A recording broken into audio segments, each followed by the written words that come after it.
கடகராசியை பொறுத்தவரை அஷ்டமத்து சனி நிறைவு நோக்கி நகர்ந்துட்டு இருக்காரு.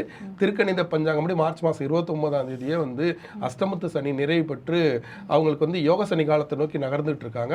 அடுத்த ஆண்டு 6/3/2026 முழுமையான திருநள்ளாறு சனி பயிற்சி, முழுமையான அஷ்டமத்து சனியானது நிறைவு பெறும்.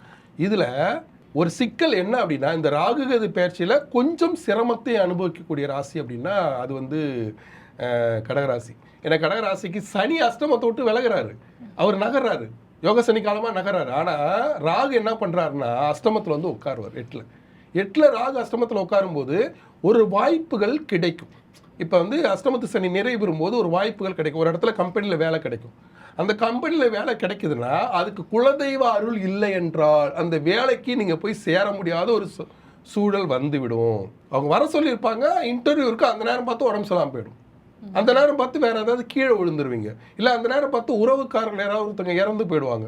அப்போ அந்த இன்டர்வியூவில் போய் கலந்து கொள்ளக்கூடிய முடியாத சூழல் வரும். சில நேரம் பொருளாதார தடை வந்துடும், காசு இருக்காது, இந்த மாதிரிலாம் வரும். அப்போ நாம் முன்னெச்சரிக்கையாக நடந்துக்கணும்.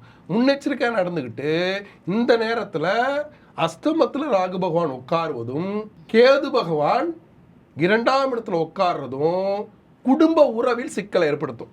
அப்போ இந்த ராகுகேது பயிற்சி பார்த்தீங்கன்னா இவங்களுக்கு சனி பகவான் யோக சனியாக நகர்றார்.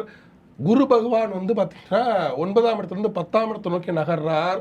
ஆனால் ராகு பகவான் அஷ்டமத்தில் உட்காருவது என்பது சில தடைகளையும் சில போராட்டங்களையும் சில அலைச்சல்களையும் தரும்.